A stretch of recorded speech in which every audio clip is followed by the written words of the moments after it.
Good morning, everyone. I'd like to welcome you to the Coolangatta room, where our next speaker is Emile Bakarat from ThreatLocker. Emile has been an IT professional for nearly 25 years, and he's the director for APAC at ThreatLocker. And today he's going to talk about how to make your business a hard target for cybercriminals. Please welcome Emile. Thanks very much. Yep, we're on. Okay, yeah, thanks everyone. Today I'm going to talk to you about how attackers choose their victims and how to make sure that your business is not one of them. It's not about fear, it's about control. Fundamentally, you're competing to not be chosen. So most attackers don't hack their environment from scratch. They choose their victims based on ease, speed, and likelihood of success. Cybercrime at this point is indeed industrialized. They operate like any other company.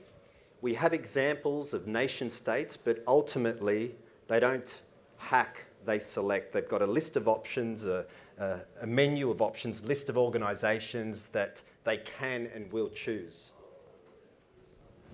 So cybercriminals operate like any other business, as I just said. They care about return on investment. They care about efficiency. They care about the scale. Speed of penetrating an environment is more important to them than sophistication.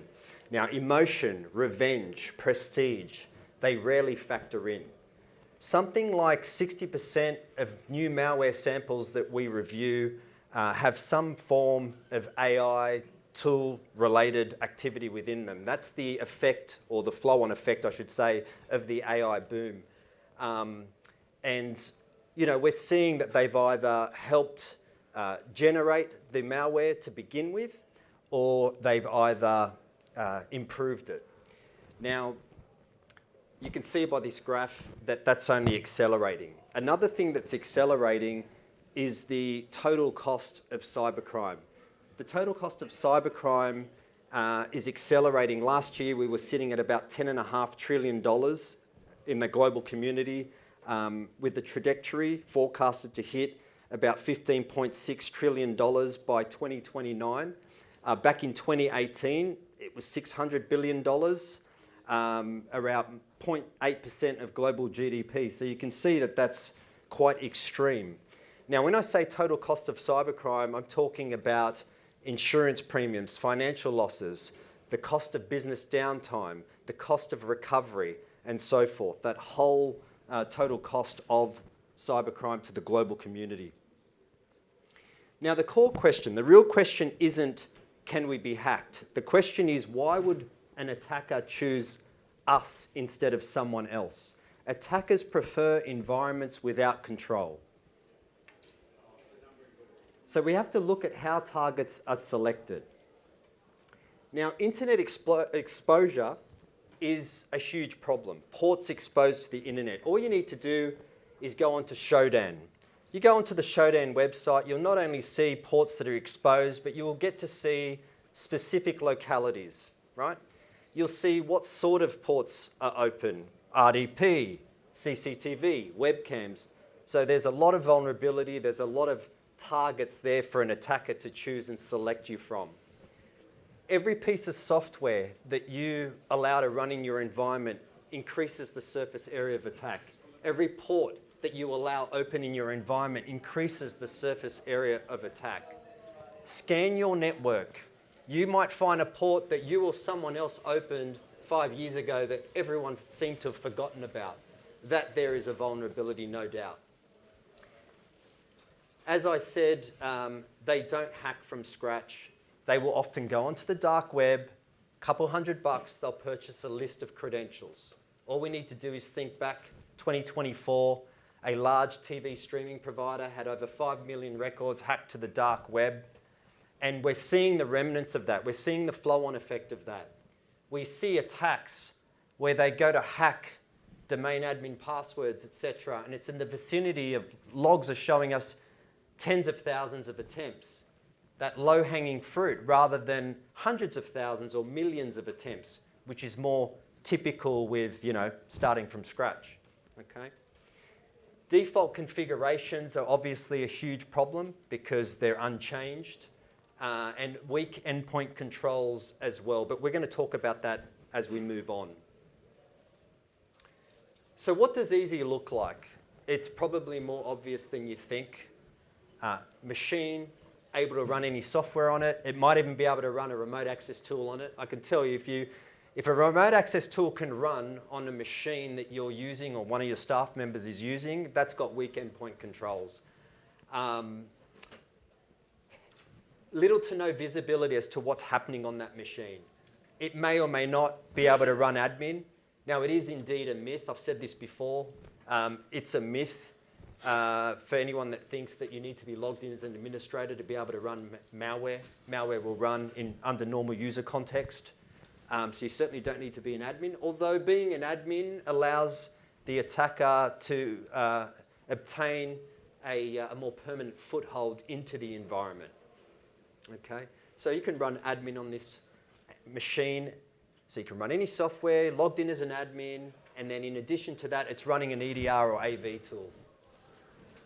And that's it, right? That's an easy target, I'm sorry to say, right? Many organizations, if not, majority are in fact running those sorts of controls. EDR, AV is where your ball game starts and finishes, right? So that's something that needs to be considered because attackers are exploiting that. In order to be able to respond to something, you need to be able to detect it. And the reality is it's been proven many, many times that you can't detect everything. It's no good being right 99.99% of the time. It's that 0.01% that's going to kill you. No matter how many nines you throw at it, it's that delta that will kill you. Weaker controls and defenses equal faster payouts. And that's what they're after, faster payouts, these guys, right? And girls. Most security tools focus on initial access. Most damage is done after initial access is granted and achieved, gained. Phishing. So phishing, we ran a phishing exercise a few months back at ThreatLocker. So we used AI to help us generate an email, made it look like it was coming from one of our marketing directors. Within that email were fake credentials to a fake SharePoint site. Okay, we circulated it out to our top-notch solutions engineers in the North American contingent of our company, and unfortunate to say, several of them took the bait. Okay, it's not hard, but it's what can we do to protect against these sorts of threats? In fact, a couple of weeks ago. That actually sounds louder when I put my hand over there. A couple of weeks ago, I came across an email from a prospect that asked us to look at an RFQ. It was a PDF. I sent it on to one of the sales guys. I didn't think twice about it. He opened up that PDF, and within that PDF at the top, it says, click on this link for further information. But there was more detail in that PDF. He said to me, Emile, I'm not comfortable about this. I said, leave it with me. I fired up our sandbox. So built into our tool is a sandbox. Our allow listing tool is a cloud sandbox. I fired up the sandbox. It's predominantly used for testing software that you request access to. But I fired up the browser in that sandbox. I copied that link into it. It redirected me to an Office 365 login page. So it was waiting for me to enter my Office credentials, in which case it would have got me. We've got a fantastic new product that we launched back in March that can help mitigate those phishing attacks and risks. But hopefully I've got some time, I'll talk about that a little bit later. So phishing's a big problem. Stolen credentials is a huge problem as well. I'm going to keep my hand here, I think it's just better. It's the streaming provider that I mentioned earlier. That's just a prime example. And the concern is that a lot of your administrators in your organizations are using passwords that are synonymous with their personal lives. So if they're using, say, X password in Netflix or whatever it is, they're likely reusing it in their personal business lives. And that's the problem, right? That's why there's, as I said earlier, a lower attempt count. Remote access tools. Does anyone actually know how many remote access tools are deployed in their environments, right? Probably not. It's probably like software. You think you're running 10 apps in your environment because they're the 10 most commonly used applications that your users and staff, use day to day. However, you're running hundreds of apps on that machine when you start to factor in control panel and all those other native applications running on the OS. Software that hasn't been offboarded properly. Think about that for a minute. A technician needs to maybe remote into a machine once upon a time to help deal with an issue, a fault, and then that software remains on the machine. It gets forgotten about, and then it will be misused at a later stage. Okay. So attackers are going to leverage, they'll leverage software that's already on the machine as well. Right, and that's where things like, we talk about living off the land, PowerShell, not to pick on it too much, but it's easy for attackers to leverage and exploit. It's used in over 90% of ransomware attacks. Okay, so that's pretty concerning. Most attacks succeed after initial access, not during it. I referenced that a moment ago. Once credentials are compromised, attackers are going to rely on what the system allows them to do next.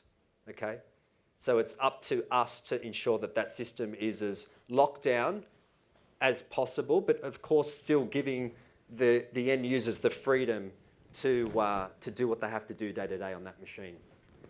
Now, detection tells you something has happened, right? And that's what every single one of us in this room is using a machine that has detection on it. There's no doubt in my mind, right? But prevention stops it from happening in the first place. So AV-EDR, they're valuable tools, but they're not prevention. They are by their very nature reactive. Detection assumes compromise. You're hoping that you're going to be able to detect something in order to be able to respond to it. Think about that. Fundamentally, they're not protection alerts. You may feel protected because you've got a tool that's popping off alerts all day, right? But ultimately, you have to review them. And ultimately, that doesn't equal protection just because you're getting these alerts all day. And I've got an example I'll talk about in a few moments. Now, living off the land, this is a huge problem, right? Again, you want to make your machines a hard target, you've got to consider this. PowerShell, you can do so much with it. I said that a moment ago. Attackers love it. Remote code, execution, data exfiltration, downloading payloads. All with this one tool that's sitting pretty on that machine.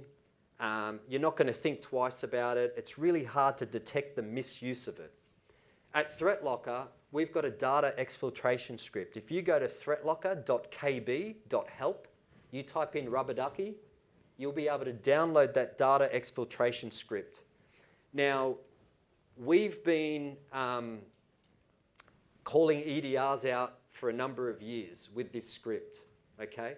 Because this script is designed to exfiltrate your data from whatever repository you choose to program on that script and send it off to whatever data exfiltration server you choose to program into this script. Now, about a year ago, an EDR picked up on this, finally. They picked up on this script. But what we found that they were only picking up on multiple files being exfiltrated. So what we did is we tweaked the script so that way we would compress the files into one folder, and then lo and behold, we were able to successfully continue exfiltrating data just by simply compressing or zipping the files, okay? So that was our workaround. And it's not rocket science, as they say. This demonstrates how difficult it is to detect the misuse of something like that, okay? And it's not just PowerShell, command prompt, C script, W script, run reg server 32, etc. They can all be misused. They are trusted pieces of software and they're rarely blocked.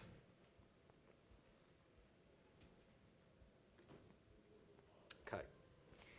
Now, alert fatigue's a big problem. This is what I was referencing a moment ago. We've got a large organisation that's got 7 sub-organisations across the globe, right? And 3 of those sub-organisations are using EDR alongside ThreatLocker. The other 4 are just using EDR. And what we were able to do was reduce the amount of detection, of alerts, I should say, down to an average of 0 to 1 alerts per day for those 3 sub-organizations versus the other 4, which are averaging about 400 alerts per day, okay? That's what alert fatigue looks like. You're drowning in noise, okay? You're hoping and praying that you're not going to miss that one alert that is actually a real attack. Too many alerts mean real attacks get missed. That's the reality. And imagine the manpower you have, where people are looking for these alerts that are coming in and, having to evaluate every one of them. Visibility without control only creates noise, right? It's not safety. So the hard truth is anything allowed to execute on the environment can be weaponized, even legitimate tools, right? 7-zip is a legitimate tool, right? PowerShell is a legitimate tool, but it can be weaponized. 7-zip can encrypt files. That's your ransomware right there, part of it. Zero trust, default deny, and I specify default deny because a couple of weeks ago someone told me that, a colleague said that their daughter works for a specific bank and that, hey, Dad, we're using zero trust. Well, what are you using? It was an EDR provider. I said, well, how's that zero trust? Oh, because, it's constantly looking for things. It doesn't trust. It's constantly looking. Well, that's not default deny zero trust. So we flip that model. For us, it's about enforcing zero trust at runtime, right? Don't let it run to begin with. So a hard target is an environment where actions must be explicitly allowed, not explicitly trusted. Privilege is temporary, lateral movement is blocked, and the attack surface is therefore reduced, tiny. Ultimately, we're talking about control versus detection, if you haven't picked up on that already. Control prevents, detection reacts. Hard targets prioritize stopping execution, right, at runtime, as I said, as opposed to analyzing alerts. That's the critical difference. Do you want a team of people constantly analyzing 400 alerts a day? Or do you want to be able to preventing things from running in the first place that shouldn't be running? Right? Zero trust means nothing runs by default, right? Including users, applications, and scripts. Very importantly, assume breach. So applications do not run unless they're explicitly allowed. Unknown does not mean allowed. So just because you don't know about it, it doesn't mean you allow it. There are some tools out there that are allow listing tools, but they allow by default. They don't deny by default. Right? Trusted paths and processes are controlled. So fewer allowed actions mean it's fewer opportunities for attackers to move, to escalate, to spread. Okay? Every piece of software that you let run in your environment increases the surface area of attack. Every piece of software that you prevent running in your environment, of course, decreases the surface area of attack. Hard targets slow attackers down. They create noise. They reduce certainty, all the things that they hate, and then they just move on. So, let's talk a little bit about what we can do here. Application control. So this ensures that only authorized applications can run, no matter how they arrived on the system. Okay? So at ThreatLocker, our allow listing solution is the core. It will block everything by default and only allow what is needed to run. So typically, you can see a couple of screenshots there. The user gets a pop-up, they can request access. And we're talking we're talking ad hoc, typically. Because you're going to do your Intune or SCCM or your RMM deployment, you're going to give them the tools they need, it's going to run, right? And I've got a little slide there just to give you a high-level snapshot of the process later on. So this is mainly talking about the things that happen afterwards. Okay? Now, ring fencing. Once an attacker realizes that they can't run their software of choice, that's not to say they're not going to exploit software already on the endpoint, as I've referenced quite a bit now. But once they realize they can't run the software of choice, they're going to resort to living off the land. Okay? They can't install what they need. They're just going to live off the land. And this is where ring fencing is the most powerful form of protection, limiting what those authorized applications can do. I keep hearing about mythos and AI and agentic and all these things. It's all noise to me. You know why? Not to take away the effect of them, but if anything, it's noise to me because we have a solution in ring fencing that can cordon off what these tools can do, right? We know mythos can start servers and processes and all this. Why not cordon it off with ring fencing? So what ring fencing is going to allow you to do is restrict the application from creating child processes, lateral movement. It's going to restrict the application from accessing the internet. It's going to restrict the application from accessing files on the machine. And it's going to restrict the application from writing to the registry.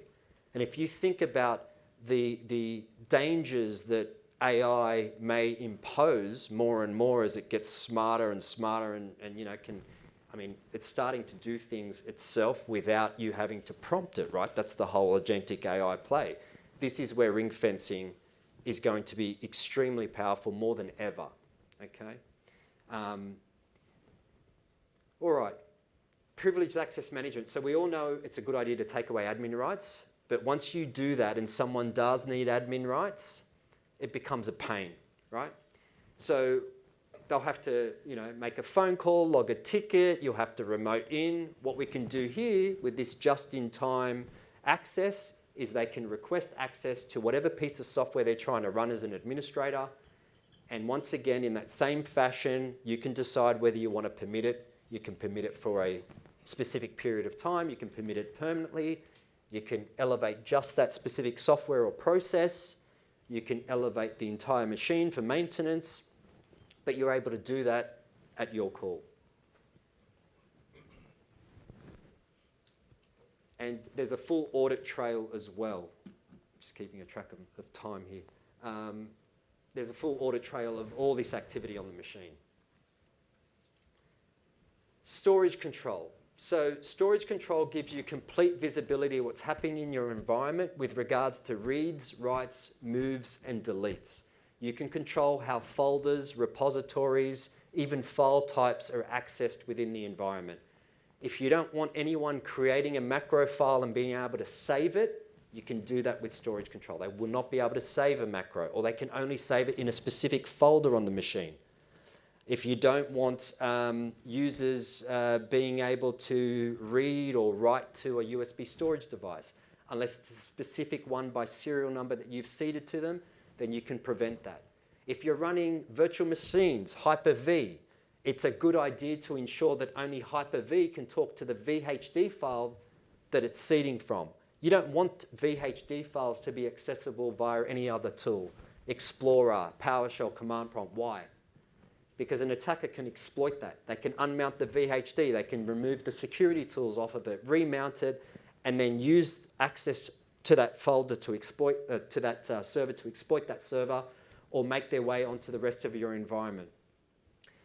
Browser session cookies, you can protect against the theft of those with storage control. You can say only Chrome can access Chrome's folder, and like so with Edge and Firefox and any other browser in your environment. This problem solves data exfiltration and the introduction of malware into your environment. Over 50% of people that leave an organisation take some form of sensitive data with them, and it might just be a contact list, right? And that's, to some degree, a level of PII as well. Host-based firewalls, there are typically two ways an attacker will penetrate into an environment, either open ports or vulnerable software, okay? It doesn't matter how good a job you do at your perimeter firewall. It doesn't matter how good a job you'll do on your endpoint with respect to blocking untrusted software. You need to assume that an attacker will make their way onto your network, get past your perimeter firewall. Machine-based firewalls are essential. You must assume that perimeter breach, as I mentioned. They'll make their way onto your network, they'll plant themselves down on a machine, and they'll perform the second stage of a typical attack, which is the reconnaissance phase. So stage 1 is initial access, stage 2, reconnaissance, stage 3, deployment of the ransomware file. Okay, and then there are, of course, some other stages there, post-attack and so forth. This helps solve the problem of remote encryption as well. Microsoft confirmed last year in their digital defense report that in over 70% of attacks, it involved remote encryption. So, are your machines running ThreatLocker on it? Yes, they are. That machine has access to the destination that it needs to access on that specific port. Otherwise, they won't be able to access that. Now, I'm not adverse to detection. However, I think there's a time and place for it. So EDR should be used in a way to validate primary controls on your machine, the allow listing, the ring fencing, the just-in-time admin rights. It needs to complement these controls, okay? It shouldn't be used to lead your protection strategy with, right? Because again, it's not protection. The problem with most organizations is that detection is their entire ballgame, okay? And it's their entire strategy, and when detection fails, they're in trouble. Ideally, you want to be alerted to something that tried to run but couldn't. You get an alert to say, Mimikatz tried to run, but it was unsuccessful thanks to allow listing, rather than saying, hey, something is already underway, and encryption is already in progress. Right. Web control is something we introduced last year, the ability for you to categorize or block websites based on categories. So it's like, think of it as allow listing but for website browsing. Somebody goes to visit a gambling site, they can't, they'll receive a landing page. In the landing page, they can request access to that website, and it's up to you to decide whether or not you want to allow them to do so. No broken SSL certs, no confusing messages for your users. Another solution we launched last year, patch management. Internally, we were using a third-party patching solution week by week, month by month. It told us that our software was all patched and up to date, everything was great. As soon as we released our own tool into our environment, we realized pretty quickly that over 20 separate pieces of software were out of date across 600 machines or over 600 machines. The third-party solution was only interested in the contents of the registry, right? Whereas we are looking at every file that is executed in the environment, and typically by hash. And that's the level of visibility you'll get with our patch management solution. We can patch endpoints easily. We can set up patch policies to assist you with that cadence as well. Because patches are released for a very important reason, right? Because something has some level of oversight or it's been overlooked, I should say. There's a security concern, and so that's why they're constantly patching software that we use in our environments. Defense against configurations. We introduced this last year. This idea initially was launched to check for ThreatLocker misconfigurations, to make sure that customers hadn't done something in their environment with ThreatLocker to potentially make it less secure. And what we realized, we could use it to check not only for ThreatLocker misconfigurations, but to identify misconfigurations before they became exploited vulnerabilities. You usually don't find out about them until they're too late, unfortunately, and that's the problem with misconfigurations. This will tell you in advance and give you suggestions on how to fix them, and those suggestions aren't just using ThreatLocker. Those suggestions are also without ThreatLocker. So it'll show you what the issue is and show you how to mitigate that issue, and it could be using whatever, Intune, it could be using a GPO policy or some other configuration on the machine. Default configurations, I said this earlier, are a huge issue. And also what you're able to do with this tool is map it against security compliance frameworks. So your NIST, your ISO, your SOC, your Essential 8, it will show you a list of configurations or misconfigurations in your environment against those frameworks, and then you can work out how to remedy them. So those of you that don't know about ThreatLocker, it's not hard to implement. You deploy an agent, you let it learn. We review what it's found, and then you lock it down and you secure it. Now, for most environments, it takes a couple of weeks. It's not going to get in the way. It's not going to cause problems. The vast majority of users aren't even going to know that we're there, right? Because they do the same thing every day in the same way, right? But what ThreatLocker's doing is setting up guardrails. So if they're operating within those guardrails, everything's fine and dandy. As soon as they start to do something outside those guardrails, that's where we step in, but you're going to want us to do that. So it's pretty simple. Now, what changes day one? Fewer incidents, less noise, and more confidence for sure. Now, this is a unified policy, right?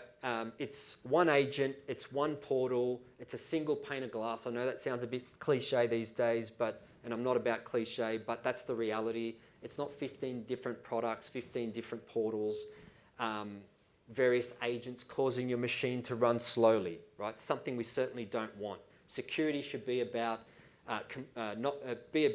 reducing complexity, right? Not about increasing it. So the real world impact is that ransomware will fail, phishing payloads don't execute, and lateral movement is blocked. If ransomware can't execute, encryption never starts, okay? There's no ransom.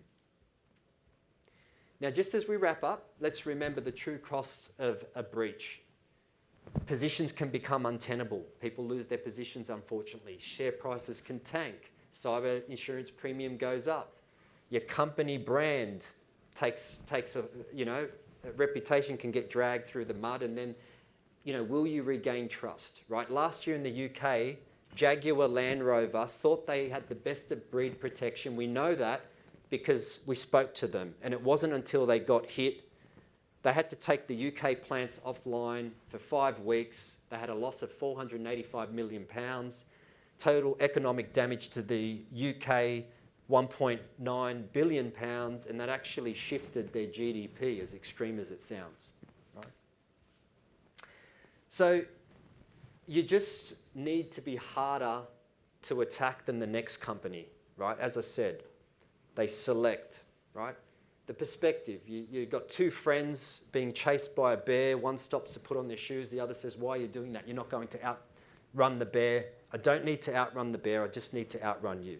That's the perspective. That's what we're talking about. It just needs to be worth their while. Real quick, zero trust network access. So we now have a ZTNA solution. We also now have a zero trust cloud access solution. So my reference or example earlier about that phishing attack or attempt, what our zero trust cloud access solution will do will allow only trusted devices, whether it's your laptop running the ThreatLocker agent on it or whether it's your mobile device, Android, iOS, to access with username and password and whatever other MFA you might want to put in there, to your cloud destination sites, whether it's 365, Slack, many, many tools. We can pretty much set this up for any destination cloud service that offers protections via IP. We can set that up. It has to go through a broker service. So I could literally give someone my username and password. You will not be able to gain access. You will not be able to read access the content of my 365. I'm picking on that, but it can be anything, like I said, Slack, GitHub, whatever, right? We're really excited about this. It's going to really be a game changer, with respect to phishing, protecting the users against those phishing attacks. That's pretty much it. Feel free to scan that QR code if you like and book a demo. Otherwise, you can see Angus and Shyle over at our booth. If you haven't already, you can collect some swag and they'll book you in with the demo and give you some more information. Thank you very much. Thanks, Emile.